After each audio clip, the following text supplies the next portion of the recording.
অনেকগুলি বড় বড় ভগ্নাংশ তোমার সামনে রাখা হলো, কোনটি ছোট কোনটি বড় তুমি কি অল্প সময়ের মধ্যে নির্ণয় করতে পারবে?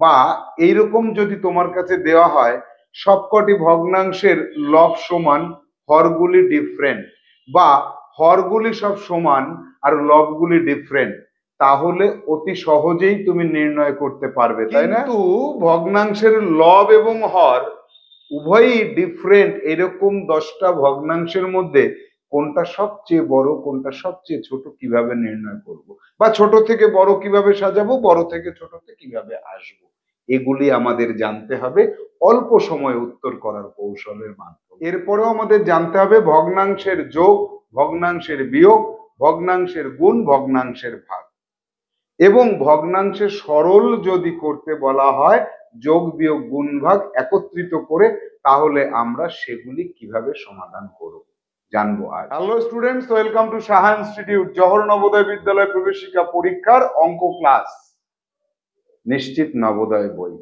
নিশ্চিত নবোদয় বইয়ের তৃতীয় চ্যাপ্টার ভগ্নাংশ। তো আগের ক্লাসে আমরা ভগ্নাংশের বেসিক যে ধারণাটা সেটা আমরা পেয়ে গেছি। আজকে আমরা সরাসরি চলে যাব প্রশ্ন উত্তরে, অর্থাৎ সমস্যাগুলিকে দেখব এবং তার সমাধান করব। ভগ্নাংশ চ্যাপ্টার থেকে জওহর নবোদয় বিদ্যালয় প্রবেশিকা পরীক্ষায় কোন ধরনের সমস্যা আসতে পারে সেগুলি সম্পর্কে ধারণা নেব, এবং সেই সমস্যাগুলিকে খুব অল্প সময়ে সঠিকভাবে বিচক্ষণতার সাথে আমরা সমাধান করব এবং সেই কৌশলগুলোকে অনেক বছর পর্যন্ত মনে রাখবো। চলো আমরা সরাসরি চলে যাব এই বইয়ের সমস্যায় এবং হোয়াইট বোর্ডে তার সমাধান কৌশল জেনে নেব।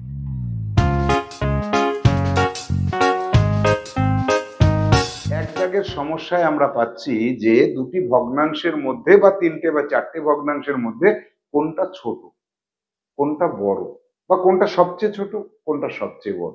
তো দেখো, এক্ষেত্রে আমরা তিনটে টাইপের সমস্যা পাবো। যদি বলা হয় ভগ্নাংশে ছোট বড়তে হরগুলো সব অভিন্ন, তার অর্থ এই যে যে ভগ্নাংশগুলো আমরা পেয়েছি 5/7, 2/7, 6/7, দেখো হরগুলো সব অভিন্ন, অর্থাৎ হরগুলো একই রয়েছে। এবার এই হর যদি একই থাকে তাহলে এখানে অর্থাৎ লবে যে ছোট সেই সংখ্যাটাও ছোট, যে বড় সেই সংখ্যাটাও বড়। তাহলে এখানে আমরা পাচ্ছি 5/7, 2/7, 6/7। তাহলে সবচেয়ে ছোট পাচ্ছি উপরে 2 কে, আর সবচেয়ে বড় পাচ্ছি উপরে 6 কে। এক্ষেত্রে আমরা এটা বলতে পারবো যে 2/7 এটা সবচাইতে ছোট, আর সবচাইতে বড় হচ্ছে 6/7। এবার এটাকে মনে রাখা তো যায়, কিন্তু এটাকে আমি মনে রাখবো এর বেসিক জায়গাটা আমার জানতে হবে। আমি জানবো যে এটা কেন সবচেয়ে ছোট, এটা কেন সবচেয়ে বড়। আমি যদি এটাকে মুছে দিই তাহলে কি হচ্ছে, এটা ছোট এটা বড়। আমি এইভাবে লিখতে পারি 2/7 আর এখানে 6/7, এটার থেকে এটা বড়, এটা আমরা লিখতে পারি। কিন্তু এটা কেন বড় এটা তো আমার জানতে হবে। কিভাবে আমি বুঝবো? এবার দেখো, আমরা আমার গণিত বইয়ের ভগ্নাংশ ক্লাসে এই বিষয়টা নিয়ে আমি আলোচনা করেছিলাম, সেখান থেকে তোমরা জেনেছো। তারপরেও আজকে অল্প পরিমাণে এখানে আমরা আলোচনা করে নেব। এখানে কত হর, কত 7, অর্থাৎ একটা বড় বস্তুকে সমান 7 টুকরো করেছি। 1, 2, 3, 4, 5, 6, 7, এই যে 7টা টুকরো করেছি, এই 7টা টুকরোর মধ্যে থেকে দুটো টুকরো এখানে নিয়ে এসেছি। অর্থাৎ এই এক একটা টুকরের ওজন যদি 10 গ্রাম করে হয়, সবকটা 10 গ্রাম করে, সবকটা 10 গ্রাম করে যদি হয়, তাহলে এই টোটাল কেকটার ওজন কত? টোটাল এই কেকের ওজন 7×10 = 70 গ্রাম। তাহলে এই 70 গ্রাম কেকের মধ্যে থেকে আমি যদি 2/7 নিয়ে নিই, তাহলে এই 10 আর এই 10, অর্থাৎ এটার মান হয় 20। সবসময় একই হবে না, কেকের ওজন বাড়িয়ে দিলে এটাও বেড়ে যাবে, কেকের ওজন কমিয়ে দিলে এটাও কমে যাবে। কেকের ওজন যদি এখন 140 গ্রাম করি, তাহলে এটা 40 গ্রাম হয়ে যাবে, অর্থাৎ প্রত্যেকটা 20 গ্রাম করে হবে টুকরোগুলো। তাই আমি এখানে 70 গ্রামের কেককে 7 টুকরো করেছি, এক একটা টুকরোর ওজন কত? 10 গ্রাম করে। তাহলে 2/7 অংশের ওজন হবে 20 গ্রাম, আর 6/7 অর্থাৎ একটা, দুটো, তিনটে, চারটে, পাঁচটা, ছটা। এক্ষেত্রে আমি কত পাচ্ছি? 6/7 কত পাচ্ছি? 60 গ্রাম। এখানে পেয়েছিলাম 20 গ্রাম, আর এখানে পেয়েছি 60 গ্রাম। তাহলে দেখো তো, আলটিমেটলি মান হিসাব করলে এই কেকটার ক্ষেত্রে এক্ষেত্রে ওজনটা বেশি হচ্ছে, এক্ষেত্রে ওজনটা কম হচ্ছে।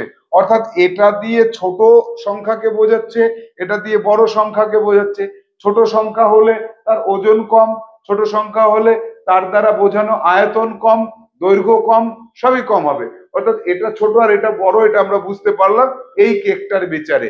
যে কেকটার ওজন 70 গ্রাম এবং তাতে সমান 7টা টুকরো করা হয়েছে। তাহলে এক্ষেত্রে আমরা কি মনে রাখবো? এক্ষেত্রে তুমি মনে রাখবে, লিখে নাও খাতায়, সিডাব্লিউ করতে হবে সবাইকে। মনে রাখবে কি? তোমাকে মনে রাখতে হবে হরগুলি যদি সব সমান হয় তাহলে লব যার ছোট সেই সংখ্যাটা ছোট, লব যার বড় সেই সংখ্যাটা বড়। এবার চলে আসবো এর উল্টো প্রসেসে। লব গুলো সব অভিন্ন হলে কি হয়? এইখানে লক্ষ্য করো যে আমি দুটো দিয়েই বিচার করি, 5/8, 5/9। তাহলে লব দুটো সব সমান আছে। আর এখানে কি আছে? এখানে হর, এখানে 8 আছে, এখানে 9 আছে। বাস্তব দৃষ্টান্ত থেকে এটাকে আমরা বুঝে নেব আগে, তারপরে আমরা সূত্রে যাব বা মনে রাখবে যেটা সেটাই চলে আসব। তাহলে এখানে দেখো, একই ওজনের, যদি আমি একই ওজনের একটা কেক নিই তাহলে তার 5/8 অংশের ওজন কত হয়, তার 5/9 অংশের ওজন কত হয়, এটা আমাকে আগে জানতে হবে। তাহলে আমি এখানে অন্য আর একটা কেক নেবো, এই কেকটা নয়, এবারের কেকটা একটু আলাদা, এখানকার কেকটা একটু আলাদা। এই কেকটাতে কি করলাম? সমান 9 টুকরো করলাম। 1, 2, 3, 4, 5, 6, 7, 8, 9, এই 9টা টুকরো করেছি। এই একই ওজনের, এইটার ওজন কত? এটার ওজন 72 গ্রাম। আবার ওই একই ওজনের আর একটা কেক নেব, আর একটা কেকও নিতে হবে। 1 টুকরো, 2 টুকরো, 3 টুকরো, 4 টুকরো, 5 টুকরো, 6 টুকরো, 8 টুকরো হয়ে গেল। এটার ওজনও কিন্তু সেই 72 গ্রাম। দুটো একই ওজনের কেক নেব, একটাকে 9 টুকরো করব সমান ওজনে, আর একটাকে সমান 8 টুকরো করব। কেন? এটাতে এই হর বলে দিচ্ছে, এই হর বলে দিচ্ছে 8 টুকরো করো, এই হর বলে দিচ্ছে 9 টুকরো করো। কিন্তু দুটো কেকের ওজনই আমি সমান রেখেছি। কেন সমান রেখেছি? এটা দিয়ে বেশি ওজন বোঝায় না, এটা দিয়ে বেশি ওজন বোঝায়, সেটা আমি বুঝবো একই মাপের একই ওজনের কেক থেকে। তাহলে আমার আইডিয়াটা ক্লিয়ার হবে। এবার এক্ষেত্রে দেখো, একে যদি 8 টুকরো করি তাহলে এক একটা টুকরের ওজন কত হচ্ছে? টোটাল 72 গ্রাম যদি হয় তাহলে এখানে এক একটা টুকরের ওজন 9 গ্রাম করে।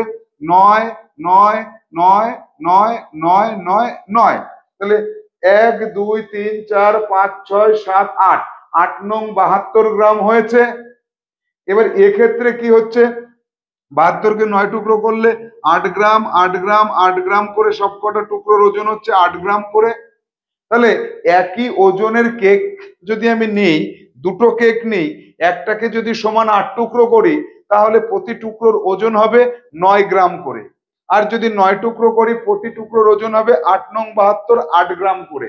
এবার দুটো ভগ্নাংশের ক্ষেত্রে লব সমান কিন্তু হর আলাদা। এবার কি হচ্ছে? এই টুকরোর থেকে 5টা যদি নিই, এই টুকরোর থেকে 1টা, 2টো, 3টে, 4টে, 5টা, এই 5টা যদি নিই এর ওজন কত হয়? 5 নং 45 গ্রাম। আর এখান থেকে যদি আমি 5টা টুকরো নিই, 1টা, 2টো, 3টে, 4টে, 5টা, এই 5টা টুকরোর ওজন কত হচ্ছে? 5 8 40 গ্রাম। তাহলে 5/8 এবং 5/9 দ্বারা আমরা যেটা প্রকাশ করলাম, এক্ষেত্রে এর ওজনটা বেশি হলো, এর ওজনটা কম হলো। কেন এটা হলো? কারণ এখানে একই ওজনের কেককে আমি যদি 8টা টুকরো করি তাহলে টুকরোগুলোর ওজন একটু বেশি হয়, আর যদি 9টা টুকরো করি টুকরোগুলোর ওজন কম হয়। এবার বেশি ওজনের 5টা টুকরের ওজন বেশি, কম ওজনের 5টা টুকরের ওজন কম। তাহলে আমরা এখান থেকে মনে রাখার বিষয় কোনটাতে চলে আসলাম? আমি যদি প্রথমেই মনে রাখবে লিখতাম, তাহলে কিছুদিন পরে তুমি ভুলে যেতে। এই কেক দুটোর কথা তুমি মনে রাখবে, দরকার হয় বাড়িতে একটা কেক বা একটা পাটকাঠি বা একটা যে কোনো কাগজ ছিঁড়ে ছিঁড়ে তুমি করতে পারো, বা তুমি পাটকাঠি দিয়ে করলেই ভালো হবে। তাহলে এক্ষেত্রে যা ওজন, এক্ষেত্রেও তাই ওজন। এর এক একটা টুকরের ওজন কম, তাই 5টা টুকরের ওজন, এর এক একটা টুকরের ওজন বেশি, এর 5টা টুকরোর থেকে এর 5টা টুকরোর ওজন কম। এবার দেখো এখান থেকে আমরা মনে রাখার বিষয়ে আসব। লবগুলো যদি সমান হয়, হর যার ছোট সে বড়, হর যার বড় সে ছোট। দেখো এর হর বেশি কিন্তু এটার মান 40 গ্রাম, এর হর ছোট এর মান 45 গ্রাম। অর্থাৎ লবগুলো যদি সব সমান হয়, হর যদি ছোট হয় সে নিজে বড় হয়ে যায়, আর হর যদি বড় হয় সে তখন ছোট হয়ে যায়। এবার এই ধারণা থেকে আমরা এই জায়গায় পৌঁছে যাই যে ধরো 5/16 আর 5/9, এই দুটোর মধ্যে বড় কোনটা? তুমি বলবে 5/16, আর এটা ছোট এটা বড়, তুমি এটা বলতে পারো। কিন্তু তোমাকে মনে রাখতে হবে এক্ষেত্রে 16টা টুকরো করলে তার মধ্যে থেকে 5টা টুকরো যদি নিই, 16টা টুকরো ছোট ছোট টুকরো হবে, আর এখানে 9টা টুকরো বড় বড় টুকরো হবে। বড় বড় 5টা টুকরের মান বেশি না ছোট ছোট 5টা টুকরের মান বেশি? অবশ্যই বড় বড় 5টা টুকরের মান বেশি, তাহলে এটা বড় হবে। এটা আমি ব্যাক হ্যান্ডে জেনে নিলাম, বাস্তব উদাহরণে কি আছে সেটা বুঝে নিলাম। আর আমি মনে রাখার বিষয়ে কি বলবো? মনে রাখার বিষয়ে বলবো লব দুটো সমান, এর হর বড় তাহলে এই সংখ্যাটা ছোট, এর হর ছোট এই সংখ্যাটা বড়। তাহলে আমরা অনায়াসে এখানে বলতে পারবো যে এটা বড় আর এটা ছোট। এইবার এই রকম ভাবে যে কেকগুলোর কথা বললাম, বা এখানে যে কেক দুটোর কথা বলে একটা কেকের কথা বলেছিলাম, সেখান থেকে সম্পূর্ণ ভিন্ন। সেটা কি? সেটা হচ্ছে লব এবং হর দুটোই ভিন্ন ভিন্ন যদি হয়, সেক্ষেত্রে আমাদের আর এই ভগ্নাংশ আকারে রেখে আমরা হিসাবে যাব না। ভগ্নাংশ আকারে হিসেবে যাওয়া যায়, আবার ভগ্নাংশ আকারে না রেখে অন্যভাবেও করা যায়।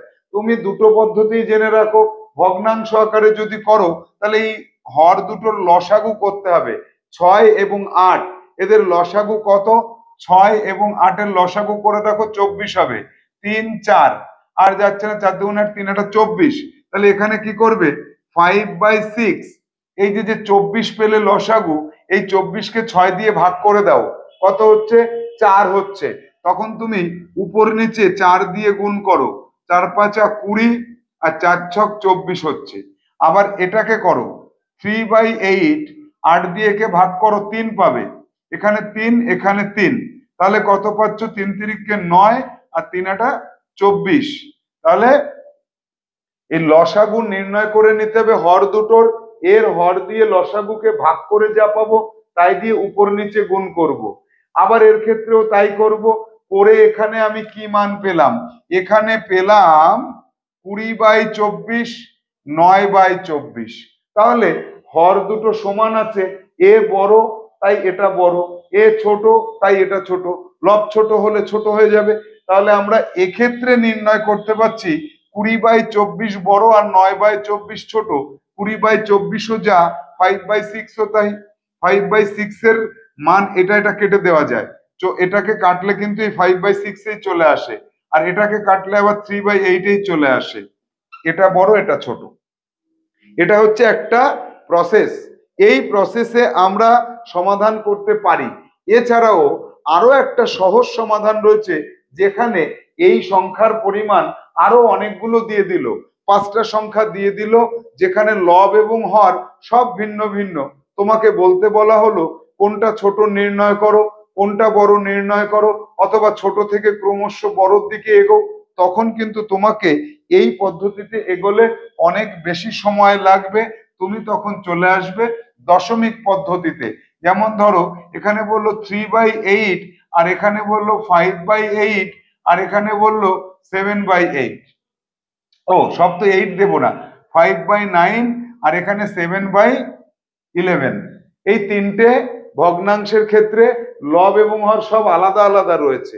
এবার তুমি দশমিকে প্রকাশ করবে 3/8, তাহলে 3 কে যদি তুমি ভাগ করো, দশমিক দাও, 30 হলো, 3 আটা 24, 4 আটা 32, 3 আটা 24, থাকলো কত 6, দশমিকের জন্য আটা শূন্য, 6 আটা 48, 7 আটা 56, 8 আটা 64, 7 আটা 56। এবার তোমার আর লাগবে না, এই দশমিকের পরে 2 ঘর পর্যন্ত নিয়ে তুমি থেমে যাও। এর পরেরটাতে কি করব, 5/9, এখানে 5 দিলাম, দশমিকের জন্য শূন্য দিলাম, 5 নং 45, আবার থাকলো 5, 5 নং 45, আমি দুটো দশমিকের পরে দুটো অঙ্ক পর্যন্ত নেব। এখানে পেয়েছি এটা, এখানে এটা পেয়েছি। এবার এখানে আসবো 7/11, এখানে 7 রাখবো, দশমিকের জন্য শূন্য দেব, 6 11 66, থাকলো 4 40, 3 11 33, থাকলো 7। আমি দশমিকের পরে দুটো অঙ্ক পর্যন্ত নেব।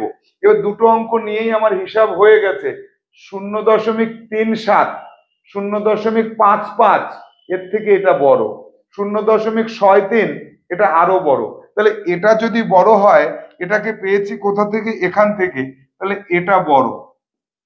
আর এটা মাঝারি, এর পেয়েছি কোথা থেকে, এখান থেকে, এটা মাঝারি, এটা মাঝারি। আর এটা সবচেয়ে ছোট, 0.37, তুমি মনে মনে 37 কল্পনা করে নাও, তাহলে এটা সবচেয়ে ছোট হলে এটাও ছোট, এটা ছোট মানে এটা ছোট, তাই এটাকে আমি ছোট লিখলাম। তাহলে অনেকগুলো দশমিক ভগ্নাংশে পরিণত করে নিয়ে আমি কম্পেয়ার করতে পারবো দশমিকের পরে দুটো অঙ্ক মিলিয়ে। আবার যদি এরকম হয় দুটো অঙ্ক সেম সেম হয়ে যাচ্ছে, তখন তুমি আর একটা অঙ্ক পর্যন্ত তোমাকে ভাগটা করতে হবে। তাহলে আমরা আমাদের এই নিশ্চিত নবোদয় বইয়ের ভগ্নাংশ চ্যাপ্টারের 1 দাগের যে অঙ্কগুলি রয়েছে, সেই অঙ্কগুলিকে এবার আমরা অনায়াসে সলভ করতে পারবো। যাব পরবর্তী টাইপের সমস্যায়।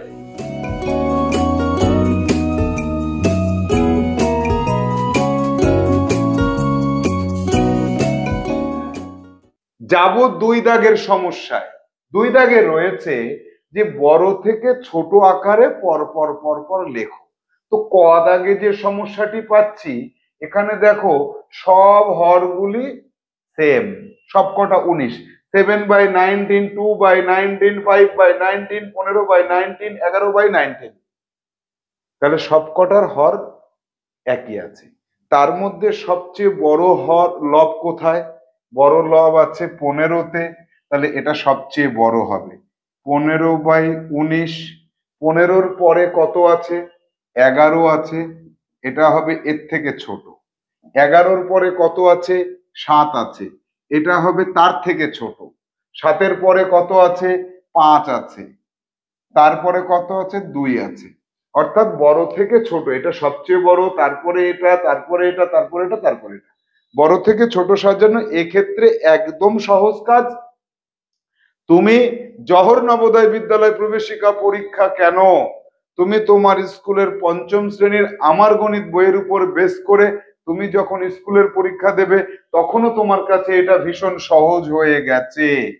আমাকে আরো একটু কঠিন জায়গায় যেতে হবে। চলে যাব উমদাগে। উমদাগে কি বলছে, সব আলাদা, সব আলাদা, সব আলাদা, সব আলাদা। স্কুলের পরীক্ষার ক্ষেত্রে এটা ভেরি ভেরি ইম্পর্টেন্ট। আবার নবোদয় বিদ্যালয় প্রবেশিকা পরীক্ষার জন্য এটা ইম্পর্টেন্ট। এই সমস্যা যদি আসে, তোমাকে অবশ্যই অবশ্যই সময় ব্যয় করতে হবে এখানে। কেন, কারণ প্রতিটা ভগ্নাংশ থেকে দশমিক ভগ্নাংশে যেতে হবে। এটা কিভাবে যাবে তুমি একটু আগেই জানলে, 17/25, অর্থাৎ এই 17কে ভাগ করে দাও, এখানে দশমিক দাও, শূন্য দাও, 6 25, 150, থাকলো কত, 20, এর জন্য শূন্য, 8 25, 200। তাহলে এই যে 0.68, এটা আমি যেমন এখানে করলাম, ঠিক এইভাবে তুমিও তোমার খাতাতে করে নেবে। বাকিগুলোকে আমি আর করে দিচ্ছি না, তোমাকে কিন্তু সিডব্লিউ তে দেখাতেই হবে। এটা যেমন আমি এটা এখান থেকে পেলাম, তোমার এগুলো প্রত্যেকটা করে দেখতে হবে। এবার এর মধ্যে হিসাব করি কোনটা সবচেয়ে বড়, এটা সবচেয়ে বড় না এটা সবচেয়ে, 92, 75, 55, 68, দশমিকটাকে ভুলে যাই, মনে করি এটা 75, এটা 55, এটা 92, এটা 68, এটা সবচেয়ে বড়। তাহলে আমি এর জন্য এটাকে পেয়েছি যার জন্য তাকে লিখবো 23/25, এটা সবচেয়ে বড়। 92 এর পরে 75, একে পেয়েছি কোথা থেকে? এখান থেকে, তাহলে এখানে 45/60 কে লিখবো। এরপরে 75 এর পরে 68, তখন আমি এই 68 কে কোথা থেকে পেলাম? এখান থেকে পেলাম 17/25। এরপরে কোনটা আছে সবচেয়ে ছোট? এটা 21/38। তাহলে আমি বড় থেকে ছোট আকারে সাজিয়েছি এইগুলোর মধ্যে থেকে। এক্ষেত্রে তোমাকে সময় অতিবাহিত করতে হবে, একটু সময় তোমাকে দিয়ে এইগুলোকে তুমি যদি বের করে আনতে পারো সঠিকভাবে, তোমার উত্তরটাও সঠিক হয়ে যাবে। এবার যাব চ দাগে। 2 এর চতে কি আছে? 11/13, 11/7, 11/5, 11/16, 11/25। এর মধ্যে সবচেয়ে বড় কোনটা? এর মধ্যে সবচেয়ে বড় 11/25। তাহলে আমি 11/25, এটা সবচেয়ে বড়, 25 সবচেয়ে বড়। কিন্তু তোমার একটু ভুল হচ্ছে, যদি উপরের গুলো সব সমান থাকে, নিচে যার বড় সে সবার ছোট। নিচে সবার থেকে ছোট কার? 11/5, এ নিজে বড়। 5-এর পরে কত? 7, 11/7। 7-এর পরে কত? 13, তাহলে 11/13। 13-এর পরে কত? 16, 11/16। তারপরে 25। অর্থাৎ যে সবচেয়ে বড় হরযুক্ত সে সবচেয়ে ছোট, আর যে সবচেয়ে ছোট হরযুক্ত সে সবচেয়ে বড়। ওই কেকের হিসাব থেকে আমরা বুঝেছিলাম। তাহলে আমরা বড় থেকে ছোট আকারে সাজালাম। এবার যদি বলা হতো এখানে ক্ষুদ্রতম কোনটা? এখানে 2/19। এখানে ক্ষুদ্রতম কোনটা? 11/25। এখানে ক্ষুদ্রতম কোনটা? 21/38, 21/38। তাহলে এইভাবে আমরা বড় থেকে ছোট যেমন সাজালাম, ঠিক এই একই পদ্ধতিতে ছোট থেকে বড় আকারে সাজাতে যদি বলে, অর্থাৎ 3 দাগে যে সমস্যাগুলি পাবে তার একটাও আমি করে দেব না। কারণ কি? এই সেম পদ্ধতিতে তোমাকে যেতে হবে। ধরে নিলাম আমি 3-এর ক দাগে এই অঙ্কটাই রয়েছে, তখন তুমি কি করবে? এইভাবে লিখবে 2/19, 5/19, 7/19, 11/19, 15/19। তাহলে এটা ছোট থেকে বড় আকারে হয়ে গেল। এর উল্টোটাকে লিখলেই ছোট থেকে বড় হবে। তাহলে 2 দাগে যেমন আমি বড় থেকে ছোট সাজানোটা শিখলাম, 3 দাগে সেম পদ্ধতিতে তুমি করবে, ওটা তোমার বাড়ির কাজ থাকবে। চলে যাব আমরা তারপরের যে সমস্যাগুলি রয়েছে সেটার টাইপ কেমন সেটা জানার জন্য।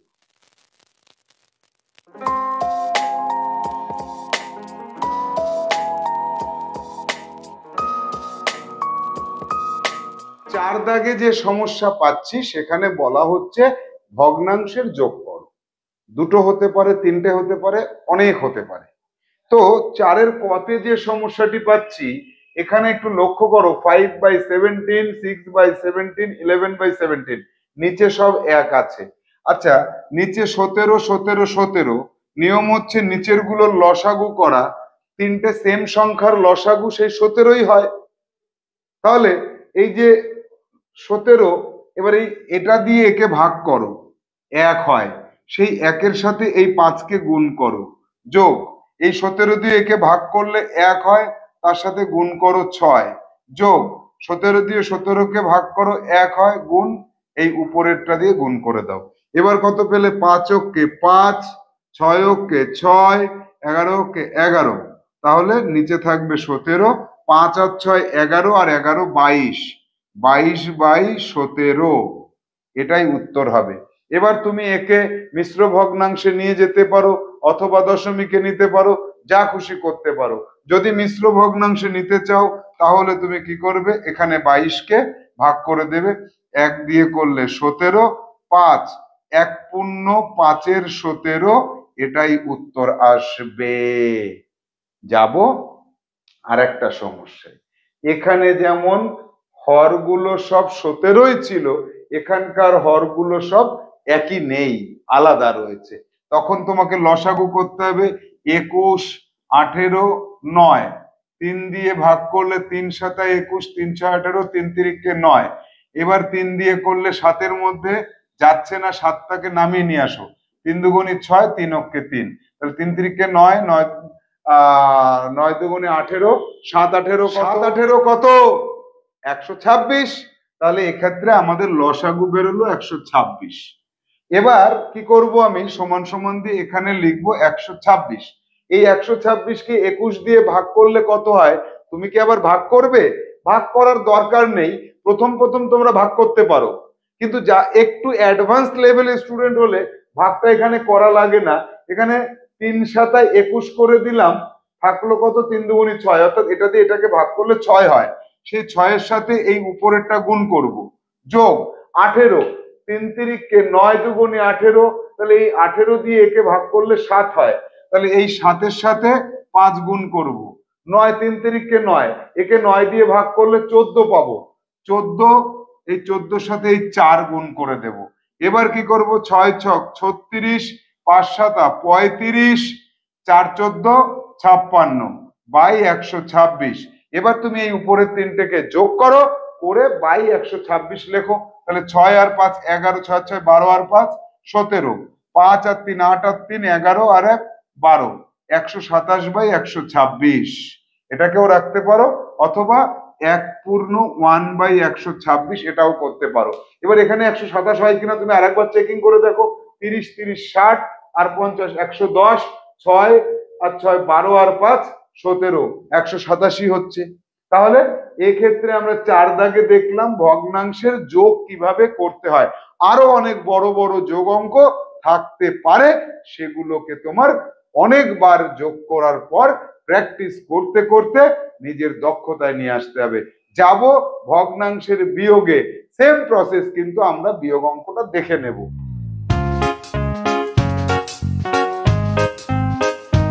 পাঁচের ক দাগ, 5-এর কতে কি আছে? এখানে আছে 6/15 বিয়োগ 7/30। তাহলে এই দুটোর লসাগু করতে হবে। 15 আর 30 লসাগু তোমরা নিজেরা করে নাও, কারণ আমি এখানে জানি 15 আর তার গুণিতক 15 দুগুণে 30, তাহলে লসাগু এই বড়টা হবে। এবার 15 দিয়ে একে ভাগ করলে হয় 2, তার সাথে গুণ করে দেব 6। 30 দিয়ে একে ভাগ করলে হয় 1, তার সাথে গুণ করে দেব উপরেরটা। এবার 6 দুগুণে 12 মাইনাস 7 অক্ষে 7 ভাগ 30, তাহলে 12 থেকে 7 বিয়োগ করলে 5, এখানে হলো 30। এটা দিয়ে কাটা যায়, 5 অক্ষে 5, 5 ছক 30, তাহলে 1/6। এটাই আমার অ্যান্সার হবে। এইভাবেই ভগ্নাংশের বিয়োগগুলিকে করতে হয়। যাব ভগ্নাংশের গুণ এবং ভাগ।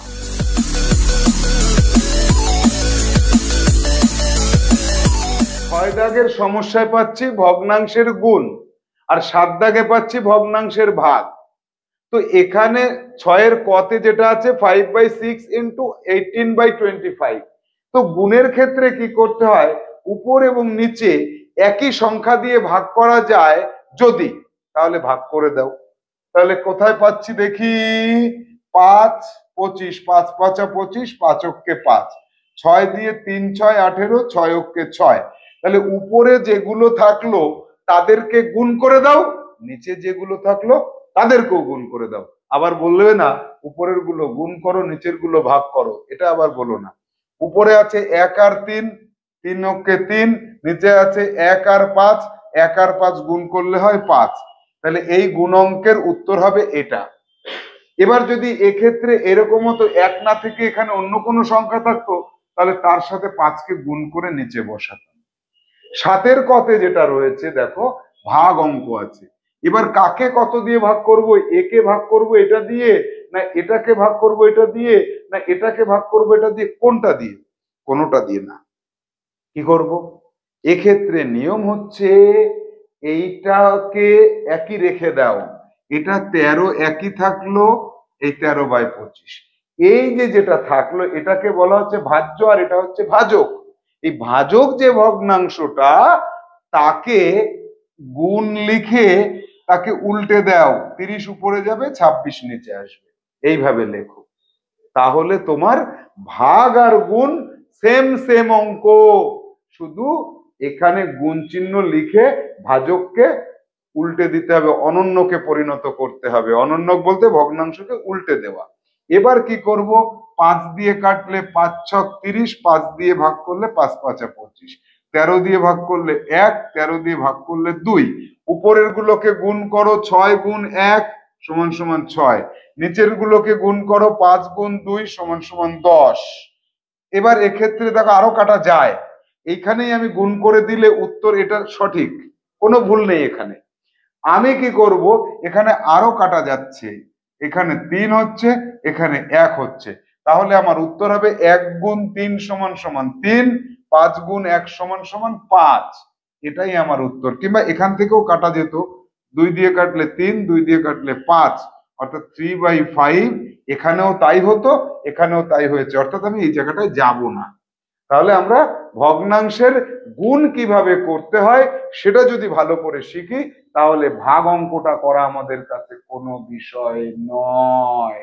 তাহলে আজকে আমরা আমাদের নিশ্চিত নবোদয় বইয়ের 1 দাগ থেকে 7 দাগ পর্যন্ত ভগ্নাংশ চ্যাপ্টারে যে সমস্যাগুলি আছে সেগুলি সমাধান করলাম। পরবর্তী ক্লাসে আমরা কি করব, পরবর্তী যে দাগ নম্বর অর্থাৎ 8 দাগের পর থেকে 8 দাগ থেকে শুরু করে আমরা সমস্যাগুলি সমাধান করব। আর এই যে 1 দাগ থেকে 7 দাগ পর্যন্ত যতগুলি সমস্যা তুমি পাবে সবকটিকে খাতায় ফ্রেশ ভাবে করতে হবে, জমা করতে হবে, কারণ এটা তোমার HW থাকছে। HW থাকছে 1 থেকে 7 দাগ পর্যন্ত। এর পরবর্তী ক্লাসে যাওয়ার আগে পর্যন্ত প্র্যাকটিস করো। ভালো থাকো, সুস্থ থাকো, টাটা।